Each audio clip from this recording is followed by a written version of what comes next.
Bonjour Benoît, ça y est, il vient d'arriver tout chaud, le dernier livre. Enfin tout chaud. Tout chaud, mais ouais, il vient de sortir. mais un peu froid aussi. Des imprimeries, bah oui, ça c'est l'hiver, hein, Chamonix. Donc le gardien des pôles.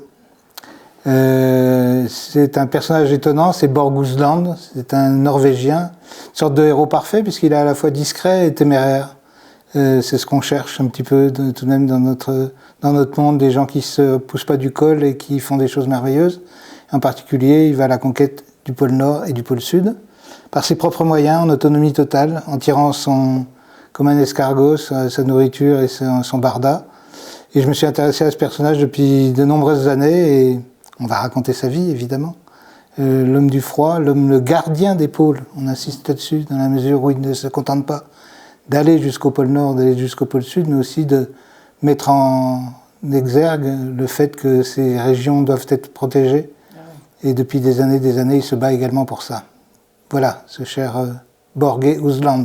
Borge Usland. Donc il est dans la digne lignée des grands Norvégiens, des grands explorateurs. Ah, les Norvégiens, ils nous montrent bien des choses, en tout cas dans ces régions-là, que l'épure, la vitesse, la discrétion sont des choses qui sont plus intéressantes que la force, que la domination. Et ils l'ont montré au début du siècle d'avant. En conquérant le pôle Sud avec Amundsen, mais surtout ce personnage fantastique qu'est Nansen, qui est un peu le modèle de Borge, qui lui voue une admiration sans borne, et Nansen qui est ce fameux personnage qui est devenu après diplomate et qui s'est occupé des populations déplacées. Ouais. Et c'est quoi ces grosses réalisations alors? On ne peut pas faire mieux. Il a fait le grand chelem, c'est-à-dire qu'il est allé seul en autonomie totale au pôle Nord, seul en autonomie totale au pôle Sud. Il a traversé le continent antarctique d'un coup d'un seul, également en autonomie totale. Il a traversé l'océan Arctique de la même manière. Donc une fois qu'il a fait ça, en l'espace de 7 ans, il s'est consacré effectivement à la défense de la nature, estimant qu'il avait fait le maximum d'un point de vue, on va dire, purement sportif. Et ce personnage un peu discret, il est quand même lié aussi à un autre nom d'un personnage beaucoup moins discret, Mike Horn. Et pourquoi il est lié à son nom? Parce que Mike Horn a fait appel à lui, comme on fait appel à un guide. Vous savez bien ça du côté de Chamonix.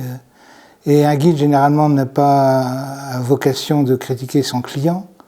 Mais Borge est tout de même assez, on va dire, circonspect sur la manière dont Mike Horn utilise, si vous voulez, ces continents comme un terrain de jeu ou un terrain de sport, on va dire. Et surtout la manière dont il communique, qui est un peu sans doute excessive, même si ce monsieur a aussi du courage et de la ténacité. Mais on n'est pas dans la même famille, c'est pas tout à fait le même genre de sport, on va dire, ou d'exploration. Ben, super, on va partir à la découverte de ce taiseux avec votre livre. Le livre est tout chaud, mais l'histoire est bien froide. Il fait quoi aujourd'hui, ce monsieur? Il continue à traverser il a choisi 27 calottes glaciaires à travers le monde, de la Nouvelle-Zélande jusqu'au Karakorum, de la Patagonie jusqu'à l'Alaska. Et il est en train de traverser les unes après les autres, toutes ces calottes glaciaires pour justement constater ce qu'il en est aujourd'hui avec le réchauffement climatique. Il a 60 ans.